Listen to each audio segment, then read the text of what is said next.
You there? Yes, you. I can see you, looking at me. I can give you strength, unknowable power. But wait, no. Power is not what you want. I see now. Listen close, dear child. I can help him. Imagine, for a moment, you wake up in a cramped cave. Look around. What was that dream you think is your eyes? So vivid, so lifelike. You put on your hunting gear and look around at your sleeping comrade. Follow me. What was that? You turn your head, but there's no one there, just a voice, leading further into the cave. You take a deep breath, you grit your teeth, and follow the voice. The cave is as black as a starless night, and the howling in the distance tells you that you're not alone. But even so, you follow the winding path, grabbing hold of the voice like a restless string of fate, and you hold on tight. You reach a vast opening, a break in the narrow path, filled with bones of all sorts, grand and small, large and tall, creature and human. What voice could possibly be leading you? You see it then, upon the rock in the center. A beautiful, spellbinding piece of armor. Bone armor. A splendid treasure indeed. You approach it, weary. What are you supposed to do with this? How could this help Victor? Wear me. This voice is the strongest you've ever heard it, as if a whisper in your ear. You take a step closer. Elijah? You turn, and there stand your hunting comrades. What are you doing here, they ask you. What's going on? You look back to the armor on the pedestal, and reach for it. Wait, what is that? What do you... You touch it. And the world changes. You are brighter. You are better. You twist your hand through the bone gauntlet. Elijah, they ask you. What is going on? You're scaring us. Perfect. Elijah, take that off. Take that off right now, they demand you. But how dare they?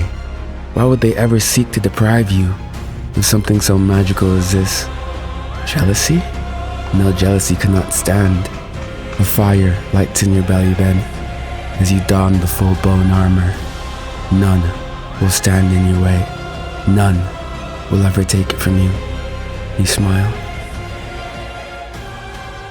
You make your way back to the city, dragging a corpse behind you. Blood stains your new armor, but you don't mind. It's perfect.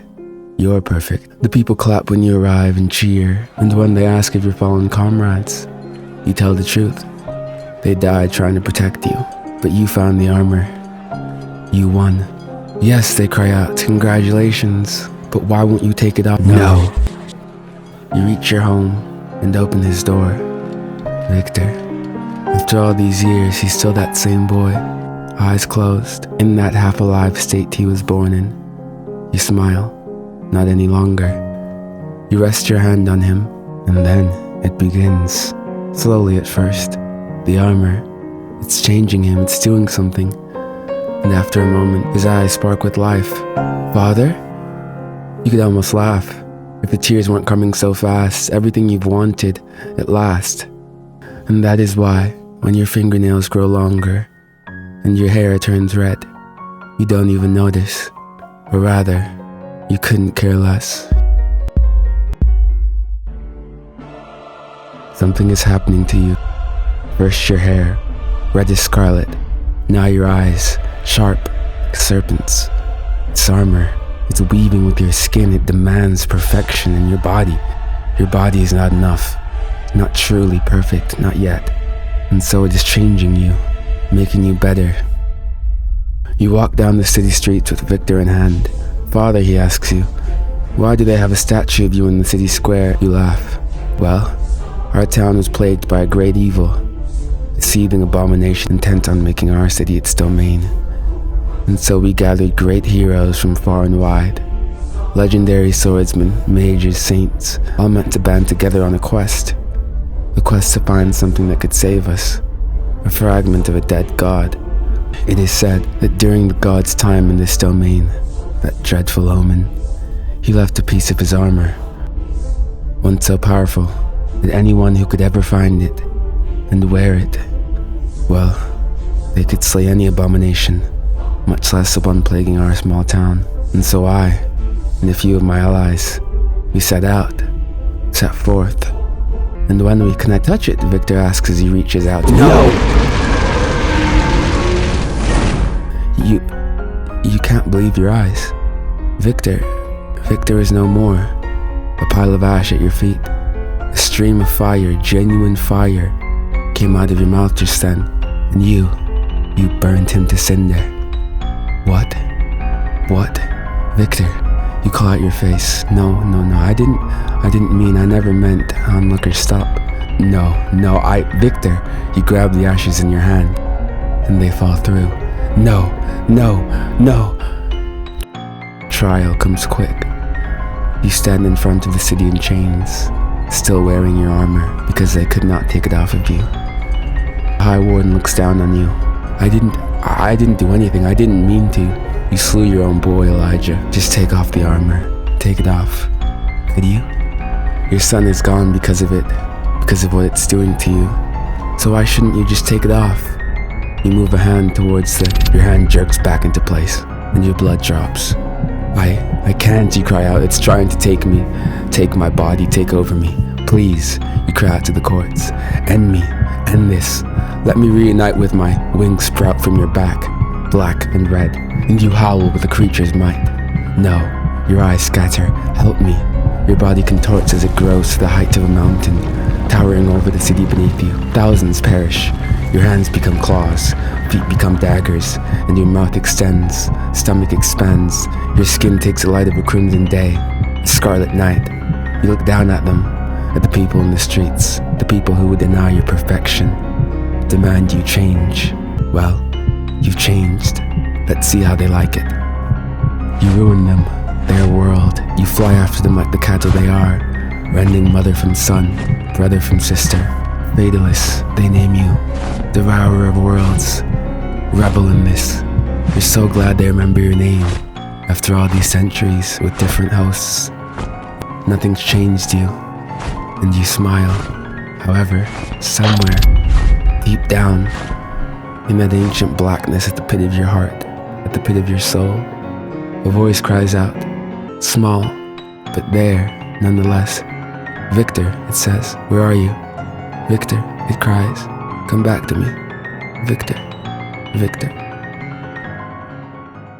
That story was inspired by the Fatalist dragon from Monster Hunter. He's just one dragon, but he burned an entire kingdom to the ground. And not only that, there are stories about his armor and his weapons being cursed, and that if you wear them for too long, you eventually go insane and transform into Fatalist itself. You there. Yes, you. How would you like to be a god? I have a role for you, the most important one. My power you shall bear, and my crown you shall wear. You will conquer, you will reign, and you will rule these lands between eternally. And all I would ask is this. A day will come when a strange warrior will appear, spirit rider, ash summoner. Promise me, when you see that warrior, that small, insignificant, vile warrior, end him. End him with all the might I'm about to grant you, and the world will be ours. So, my dear boy, what do you think? Imagine, for a moment, you wake up to a balcony at the top of a castle. You look down at the city below. It's a ruin. Signs of battle everywhere you look. Weapons, armor, and a colossal dragon corpse lying in the center of the city. You frown. Where are you? Who are you? What are you doing here? You feel empty, without will, and you look down to see the armor on your body and a sword on your back. How curious. You take the sword in your hand and swing. It's light, easy. That felt right. Then a rustling from ahead, and you turn to the balcony entrance, where a group of people, wait, no, not people. They're not alive at all. Skeletons, undead, coming right toward you, coming right at you. You should go, run away, and you turn, you stop, as a feeling overcomes you. Not fear, not danger, but not exactly safety either. That feeling is disgust. How disgusting that these meager undead would dare impede on your territory. The great sword in your hand glows with hunger, and you nod. Ah, you remember the word she said to you? Conquer. You carve through the horde like baker's bread, cleaving through souls like the autumn wind. How right is this? You were only born just now, but it feels as though this is what you were made for. This is your purpose. More come, undead hordes, soldiers, knights, creatures of the night. Then you show them all the fate suffered by those who would cross you. Anyone, no matter the rank, station, power, anyone who crosses that line, the line into your balcony, will meet your sword. You bang on your chest, standing above the hordes of corpses. You are the pinnacle of all things, the lion's lungs, the dragon's fire. Beneath you is harmony. This world is yours. And that emptiness that you once felt is replaced by a crown. You raise your sword in tribute to that nameless voice that birthed you, that great will that gave you this power, and you howl at the stars. Filthy, vile, garbage. That is what you make of all who face you. Millions of corpses litter the balcony now, and you use them to fashion yourself a throne of bones. In glory of your dominance, your power has grown to the point where there is nothing in these plains that could ever, possibly, the world changes, as if a string of fate twists, or a branch of the Erd tree snaps in half. Something changed. And as you turn to look at the balcony entrance, a small man walks out, little armor, a small stick for a weapon. You could almost laugh. You stand to meet him in battle. He lunges toward you at the might of you run him through, and add his corpse to the pile. You bellow in laughter, and go back and sit on your throne. A step at the door, and you turn to see the same man, same ragged clothes, same wooden stick. Curious, how curious. You slaughter him, ruin him. His attacks are like children's novels, so easy to read. His speed inconsequential, his life meaningless. But he comes back. No matter how many times you end him, how many different ways you show him your dominance, your superiority, he comes back. And then you notice it. You thought you were wrong at first, but no, he's getting stronger. Not by much. Perhaps a trickle every time the fight resumes and that ragged man appears at your balcony, but he is getting stronger. Where once a blow would end things, now it takes two.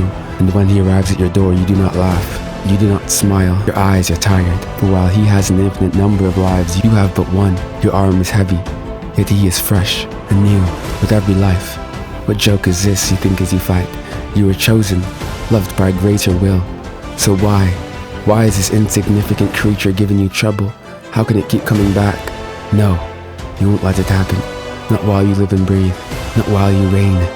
It stops, suddenly, like the rain. You slayed him, and the steps are empty. He's not coming back. Finally, you can live in peace. Now you do laugh, and say a silent word of thanks to your creator, to your mother. He comes in the night, with the changing stars, and the world beckons him forth. His sword is now iron, armor now steel, but you can tell, in your bones, it's that same man. Very well, come, dance with me then. You match sword for sword with the invader, the prideful princeling, the foul vermin that thinks himself king. He'll write that on his grave, and grind his bones to make your bread. But you can't fool yourself. He's deadly now, a match in speed if not strength, and wiser too, wiser than all the base creatures that you usually fight. He's reading you, watching you, learning from you. He has incantations to heal him, summons to guide him, spells to lacerate and eviscerate.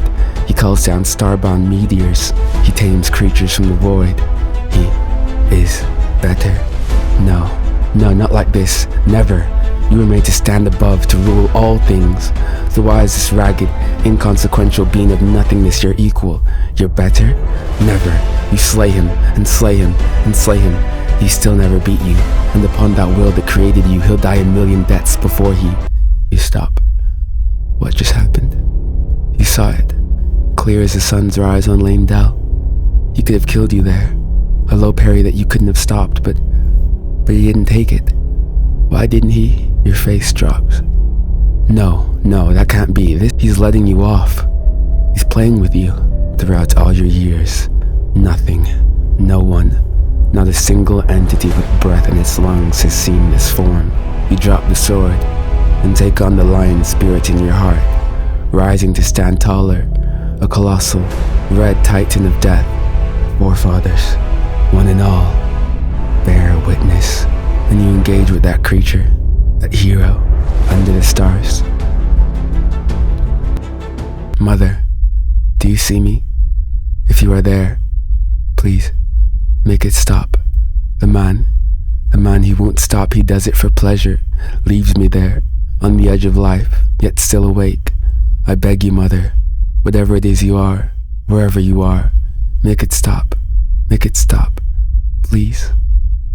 You sit there, dying, in front of the hero, and whether through prayer or pity, he finally raises his sword above you and strikes true. Finally, you smile as the sword descends. Thank you. You wake up, exactly as you were, the king of Leyndell. Your eyes go wide. No, not this. No, Mother, please, you shout. Do not forsake me. Mud steps from the balcony entrance, and your blood drops. Mother, you have to face it now. Your mother is dead. He wears her as armor now, and uses her as his sword. You are alone. You live for him. This world exists for him, and you are nothing but a puppet. You can't stop fighting. You'll never stop fighting. Now, the hero says, come dance with me.